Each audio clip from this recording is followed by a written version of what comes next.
Buenas tardes, estimado docente de la materia de antropología básica. Mi nombre es Mariana Vinuesa. Vamos a hablar sobre un problema fundamental de la existencia humana. La existencia humana plantea un problema. El hombre es lanzado a este mundo sin su voluntad y retirado de este mundo también sin contar con su voluntad. A su diferencia del animal, que en sus instintos tiene un mecanismo innato de adaptación a su medio y que vive completamente dentro de la naturaleza. El hecho mismo de nacer plantea un problema en el momento de su nacimiento. La vida plantea una pregunta al hombre y él debe responder a esa pregunta. Debe responderla en todo momento, no su espíritu ni su cuerpo, sino él, la persona que piensa y sueña, que duerme y come, que llora y ríe, el hombre total, cuando es la pregunta plantea la vida. La pregunta es, ¿cómo podremos superar el sufrimiento, el aprisionamiento, la vergüenza que crea la experiencia de separación? ¿Cómo podemos encontrar la unión dentro de nosotros mismos con nuestros semejantes, con la naturaleza? El hombre tiene que responder a esta pregunta de alguna manera y aún en la locura se da la respuesta rechazando la realidad, fuera de nosotros mismos, viviendo completamente dentro de la concha de nosotros y superando así el miedo a la separación. La pregunta es siempre la misma, no obstante hay diversas respuestas o básicamente hay solo dos respuestas.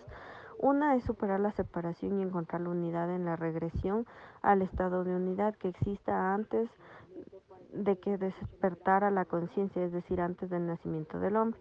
La otra respuesta es nacer completamente, desarrollar la propia conciencia, la propia razón, la propia capacidad de amar hasta tal punto que se trascienda la propia envoltura egocéntrica y se llegue a una nueva armonía, a una nueva unidad en el mundo.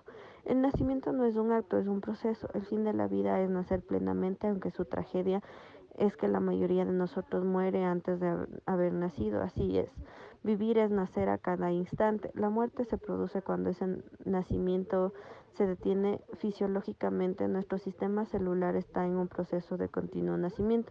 Psicológicamente, sin embargo, la mayoría de nosotros dejamos de nacer en determinado momento. Algunos nacen muertos, siguen viviendo fisiológicamente, si bien mentalmente sus aspiraciones de envolver al seno materno, a la tierra, a la oscuridad, a la muerte, están locos o muy cerca de estarlos.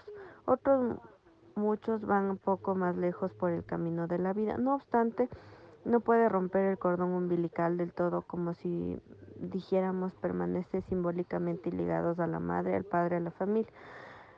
La raza, el estado, la posición social, el dinero, nunca surgen plenamente como ellos mismos y en consecuencia nunca nacen plenamente. El bienestar es el estado de haber llegado al pleno desarrollo de la razón.